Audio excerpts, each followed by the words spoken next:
पुस्तक का नाम गायत्री महाविज्ञान भाग 3। लेखक पंडित श्रीराम शर्मा आचार्य जी।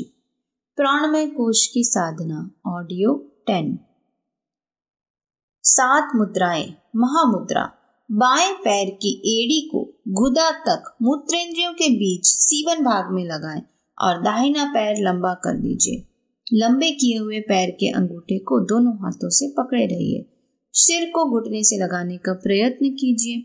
नासिका के बाएं छिद्र से सांस पूरक खींचकर एक कुछ देर कुंभक करते हुए दाहिने छिद्र से रेचक प्राणायाम कीजिए। आरंभ में 5 प्राणायाम बाईं मुद्रा से करने चाहिए। फिर दाएं पैर को सिकोड़कर गुदा भाग से लगाएं और बाएं पैर को फैलाकर दोनों हाथों से उसका अंगूठा पकड़ने की क्रिया करनी चाहिए। इस दशा में दाएं नथुने से पूरक और बाएं से रेचक करना चाहिए। जितनी देर बाएं भाग से यह मुद्रा की थी उतनी ही देर दाएं भाग से करनी चाहिए। इस महामुद्रा से कपिल मुनि ने सिद्धि प्राप्त की थी। इससे अहंकार, अविद्या, भय, द्वेष, मोह आदि के पंच क्लेशदायक विकारों का शमन होता है। भगंदर, बवासीर, संग्रहणी, प्रमेह आदि रोग दूर होते हैं। शरीर का तेज बढ़ता है और वृद्धावस्था दूर हटती जाती है। खेचरी मुद्रा। जीभ को पलट उल्टी करके उसे उलटना और तालू के गड्ढे में जीवा का अग्र भाग लगा देने को खेचरी मुद्रा कहते हैं।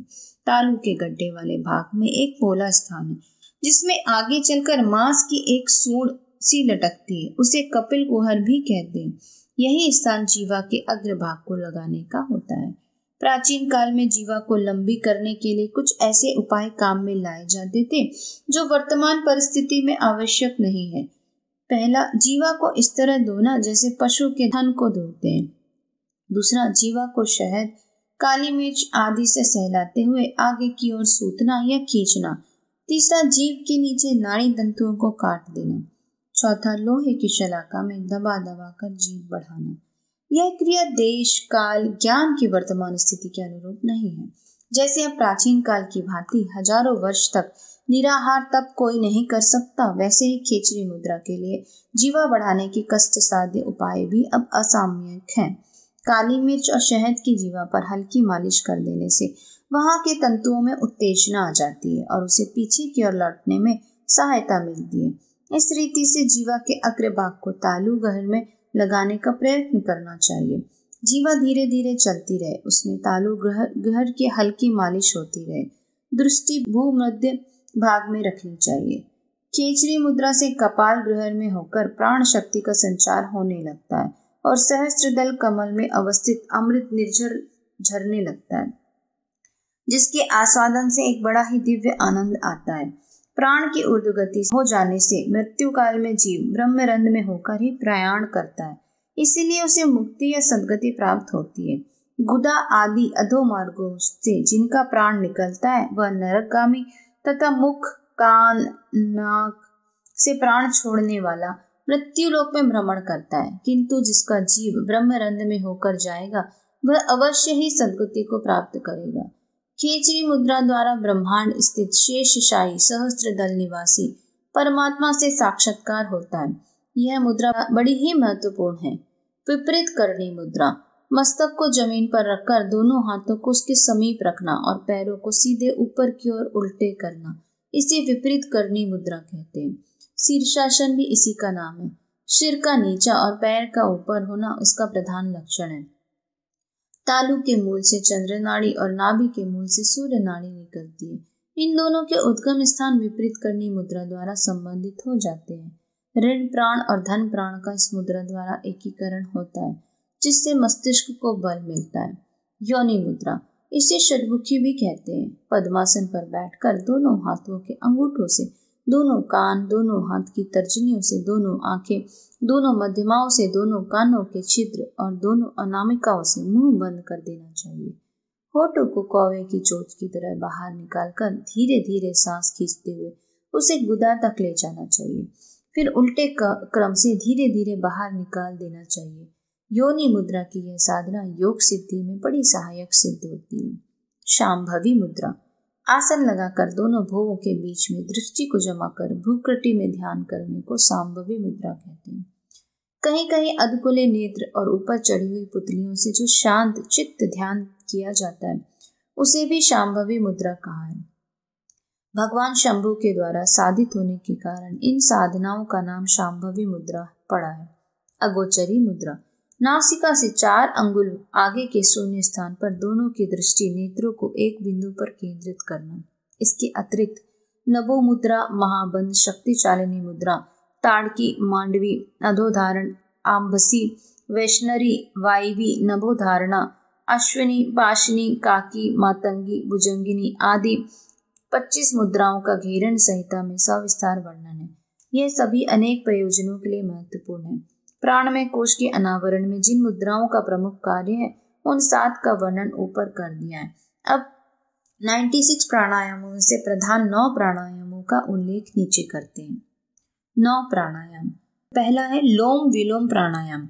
सिद्धासन, पद्मासन या स्वस्तिकासन पर मूलबंध लगाकर बैठे, मेरुदंड को सीधा रखें, भीतर भरी हुई सांस बाहर निकाल लें। अब नासिका से सांस खींचिए और जालंधर बंध लगाकर, उड्डयन बंध लगाकर दाहिने नथुनों से धीरे धीरे वायु निकाल लीजिए। फिर 1 सेकंड बिना वायु के रहते तत्पश्चात दाहिने नथुने से सांस खींचिए। फिर कुछ देर तक भीतर सांस रोककर बाएं नथुने से उसे बाहर निकाल दीजिए। इस प्रकार 2 प्राणायाम हो जाते हैं। पुनः 1 सेकंड बाहर कुंभक करके पहले की भांति दोहराना चाहिए। इस प्रकार आरंभ में 10 प्राणायाम करने चाहिए और प्रतिदिन 1-1 बढ़ाते हुए अंत में उन्हें 40 तक पहुंचा देना चाहिए। दाहिने नथुने से रेचक या पूरक करना हो, सांस छोड़ना या खींचना हो तो हाथ के अनामिका और कनिष्ठिका उंगलियों से बाएं नथुने को बंद कर लेना। इसी प्रकार जब बाएं नथुने से वायु ग्रहण करनी या छोड़नी हो तो दाहिने हाथ के अंगूठे से दाहिने नथुने को बंद करें। दूसरा, सूर्य वेदन प्राणायाम। दाहिने नथुने से वायु खींचिए, यथाशक्ति कुंभक कीजिए और बाएं नथुने से बाहर निकाल दीजिए। इस प्रकार इस क्रिया को बार बार करें। यही सूर्य वेदन प्राणायाम है। अनुलोम विलोम प्राणायाम में नथुनों से पूरक और रेचक होता है, परंतु इसमें एक ही नथुने से दाहिने में पूरक और बाएं से रेचक होता है। इस प्राणायाम में शरीर में उष्णता बढ़ती है, इसलिए यह शीत प्रकृति वालों के लिए अथवा शीत ऋतु में विशेष उपयोगी सिद्ध होता है। उज्जयी प्राणायाम। सिर को कुछ झुका ले, कंठ से वायु खींचने का घर्षण शब्द करते हुए बाएं से पूरक करें। 4-5 सेकेंड कुंभक करें। इसके पश्चात बाएं नथुने से वायु बाहर निकाल दें। इस प्राणायाम में रेचक, पूरक और कुंभक तीनों ही थोड़ी मात्रा में होते हैं। इसमें बंधों का प्रयोग करना आवश्यक नहीं है। चलते फिरते, उठते बैठते या सोते हुए यह उज्जयी प्राणायाम आसानी से किया जा सकता है। रोगी लोग सैया पर पड़े पड़े इसे कर सकते हैं। पेट के रोगों के लिए यह उपयोगी है, इससे भी उष्णता बढ़ती है। शीतकारी प्राणायाम। दोनों नथुने बंद करके जीवा और होठों द्वारा वायु खींचे, यथाशक्ति रोके रहें और फिर धीरे धीरे दोनों नथुनों से वायु को बाहर निकाल दें। दांतों के बीच जीवा को बाहर ओठों तक निकालकर ओठों को फुलाकर मुख के बीच शीतकार करते हुए श्वास खींचने की क्रिया प्रदान होने के कारण इसे शीतकारी प्राणायाम कहते हैं। इस प्राणायाम में जीवा के सहारे वायु भीतर प्रवेश करती है। यह प्राणायाम शीतल है, इसलिए उष्ण प्रकृति वालों के लिए अथवा ग्रीष्म ऋतु में यह विशेष उपयोगी है। यह शरीर को निर्विष बनाता है। कहते हैं काकभुषुंडी जी ने इसी विधि से प्राणायाम में सिद्धि प्राप्त की थी। शीतली प्राणायाम। दोनों नथुने बंद कर दीजिए। होठों को कौवे की चोंच की तरह बनाकर जीवा को उनमें से थोड़ा बाहर निकाल दीजिए। फिर मुख द्वारा धीरे धीरे वायु भीतर कीजिए। यथाशक्ति कुंभक करके दोनों नथुनों से धीरे धीरे वायु बाहर निकाल दीजिए। यह शीतली प्राणायाम कहलाता है। यह भी शीतल प्रकृति का है, रूप लावण्य में वृद्धि करता है। भस्त्रिका प्राणायाम। पद्मासन लगाकर बाई नासिका से वेग पूर्वक जल्दी जल्दी 10 बार लगातार पूरक रेचक कीजिए। कुंभक करने की आवश्यकता नहीं है। फिर 11वीं बार उसी नासिका से लंबा पूरक कीजिए। यथाशक्ति कुंभक करने के उपरांत दाहिने नथुने से धीरे धीरे वायु को बाहर निकाल दीजिए। फिर इसी क्रिया को दाहिने नथुने से दोहराइए।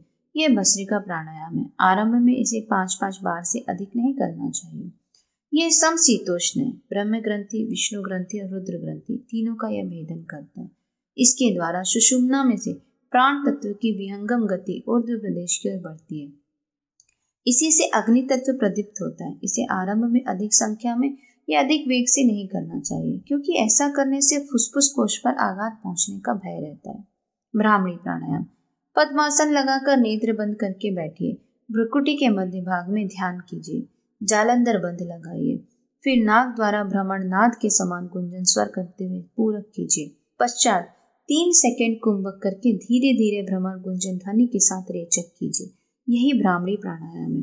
कोई योगी दोनों नासापुटों से वायु खींचने और छोड़ने के पक्ष में और कोई लोम विलोम प्राणायाम की भांति दाहिने बाएं नथुनों से इसे करने को अच्छा बताते हैं।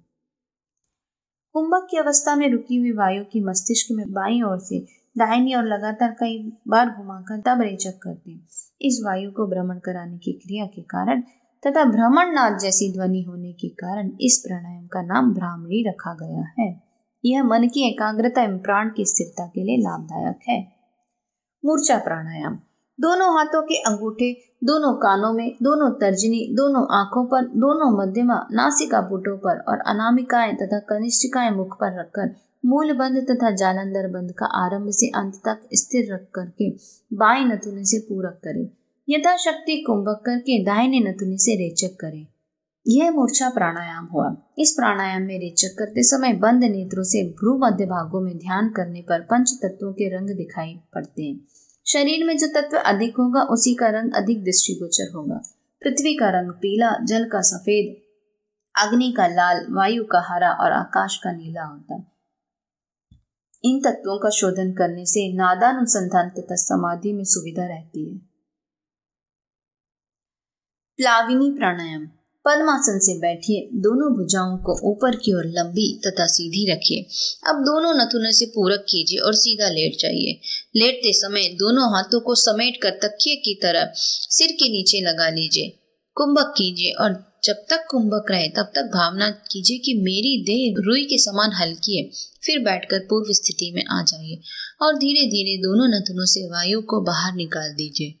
यह प्लाविनी प्राणायाम है। इनसे रिद्धियों और सिद्धियों का मार्ग प्रशस्त होता है। किस प्राणायाम को किस मात्रा, किस प्रयोजन के लिए किस प्रकार जागृत किया जाए, इसका निर्णय करना इतना सुगम नहीं है कि उसे एक सांस में बताया जा सके।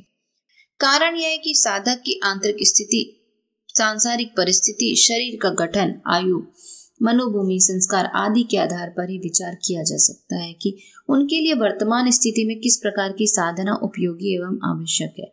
प्राणायाम कोश की सुव्यवस्था करने के लिए साधारणतः बंद, मुद्रा तथा प्राणायाम की क्रियाएं ही प्रयुक्त होती हैं।